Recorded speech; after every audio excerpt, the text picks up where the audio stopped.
What are some things that you'd be recommending or perhaps suggesting to business owners at the moment to work through in terms of risk mitigation strategies?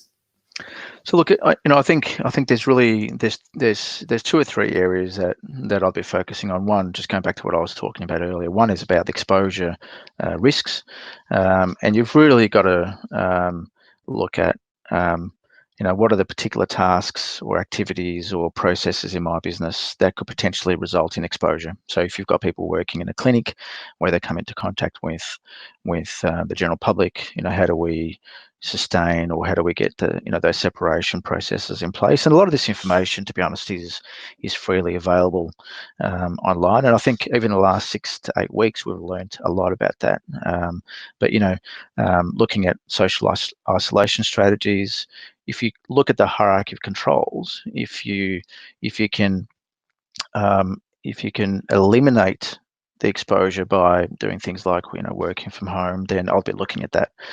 Like my mum, for example, her specialist does her appointments by Zoom now. I don't really want mum going into a clinic to do an appointment with a doctor, so we're doing all that by Zoom. So I'll definitely be looking at that as, in terms of the hierarchy controls, that's your first option. And then if that's not an option, I'll be looking at, obviously, trying to stagger the number of people in the workplace, making sure that they can stick to the isolation guidelines, 1.5 to 2 meters away from each other, and really looking at things like hand sanitizer and possibly even gloves and masks. There's lots of conflicting information around the use of, say, gloves and masks, but the use of hand sanitizer is critical. It's really, really important, and I think most people on the line probably know a lot more about this than I would. But from a health and safety compliance perspective, what the employers recommend is that you do a risk assessment. So by doing a risk assessment and looking at all these things, then you can, if you work through all your risks, then you come up with, okay, well, these are all the various risk control strategies that we'll be implementing in our business to reduce that risk. But something for us to think about over the next couple of months, as hopefully some of the restrictions that are currently in place are lifted, is even look at things like staggering start times, so that you don't have everyone coming into your workplace all at the same time. If you're an employer that has employees going to client sites, for example, so let's say you've got a physio that goes into a manufacturing business, try and stagger those clinics to reduce the exposure frequency, for example. There are all little things that you can do to really try and reduce that exposure as much as possible. So I think that's the in terms of exposure, that's what I'll be looking at. I think all this information is sort of readily available.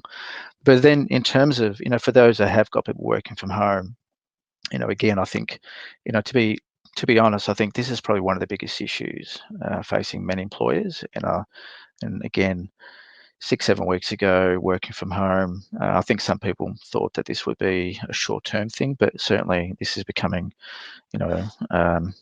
a practice that's likely to be sustained for a lot longer than the last 6 to 8 weeks.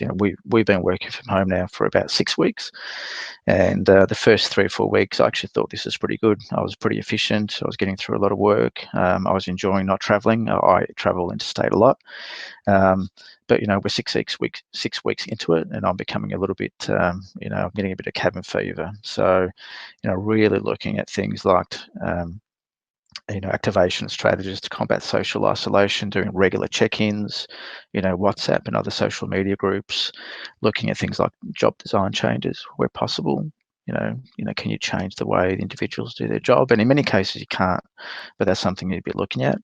Web-based tools to help manage, isolation. So what I do with my team, I've got a team in every state, and we've got WebEx tools. I do regular check-ins with the team. We have virtual drinks on Friday night, and again, 6 weeks ago this was pretty innovative, but now it seems like everyone is doing it. So this in itself is not new, but I think as these current practices remain as they are for longer, definitely some individuals are finding it more and more difficult. So